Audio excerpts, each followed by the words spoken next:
Hello, this is a brief video to describe texture, a difficult musical element to understand. When analyzing texture, you want to listen not to how many people are performing, but to how many melodies you hear. And this can also be tricky. So let's begin. There are three primary textures in this course. There is monophonic music, or what we call monophony as the noun. There's homophonic music, or homophony, and also polyphonic music, or polyphony.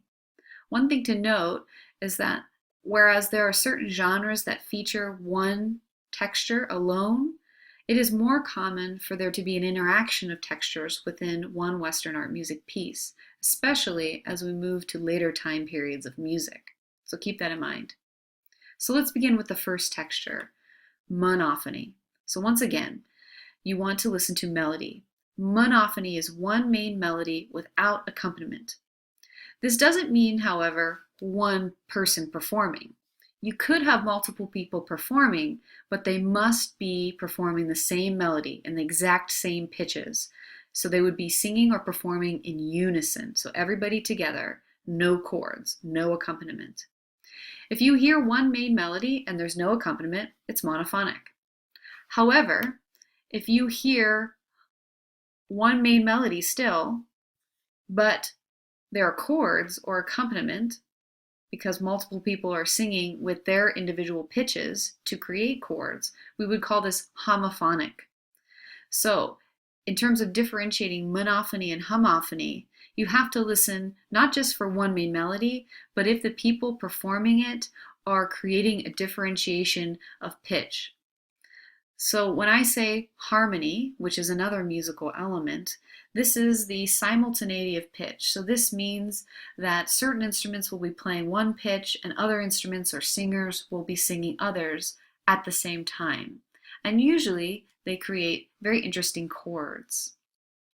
If people are singing together and in the exact same rhythm, but differentiating pitch, so they're not singing in unison, but they're still singing together, we would say that's a very specific type of homophony called homorhythmic homophony, or the same rhythm homophony. One thing I like to point out to students is that if you hear accompaniment or chords happening, but you can still sing back one main melody because it's catchy, you can just hear one main melody, it's most likely homophonic. This will help you differentiate it from our final type of texture, which is polyphony. So polyphony is our only type wherein you have multiple melodies happening at the same time. And we can do this in a variety of ways. So we can do this very, very strictly, but we can also do this not strictly. So we can have a strict polyphony, which we call imitative polyphony, meaning you have one main melody, and that melody is going to continue, but the beginning of that melody is immediately repeated by another performer, singer, a couple measures later, or in a few minutes into the piece, imitating what once happened. But you can also have multiple melodies happening at the same time that are not imitating one another. We call this non-imitative polyphony. So if you just hear a bunch of chords happening and you're like, oh no, I don't know if it's polyphony or homophony. Think back. Okay, to understand or to analyze texture, I have to see if I can hear one main melody or multiple melodies. And that will take listening perhaps to different types of voices. So it could be different instruments, it could be different vocal types. So you really have to begin to understand the instrumentation. So if I'm listening to a group of singers and they're singing the same melody, but in a chordal same rhythm way, it'd be homorhythmic homophony. However, if I'm listening to a group of singers and I hear the top voices, the sopranos, singing their own line at the same time as the basses, the lowest voices, are singing their own melody, then that would be polyphony.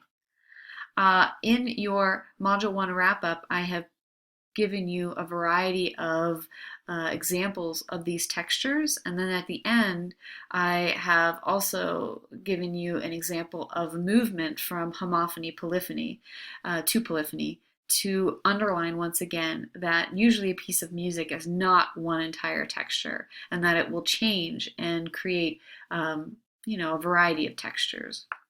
Texture is an interesting word because when I say it immediately, I want you to think about the interaction of melody, but even in analyzing those melodies, I told you to listen to instrumentation. So instrumentation, or the medium of a piece, is also going to play a role in creating texture. If you have any questions, let me know. Bye.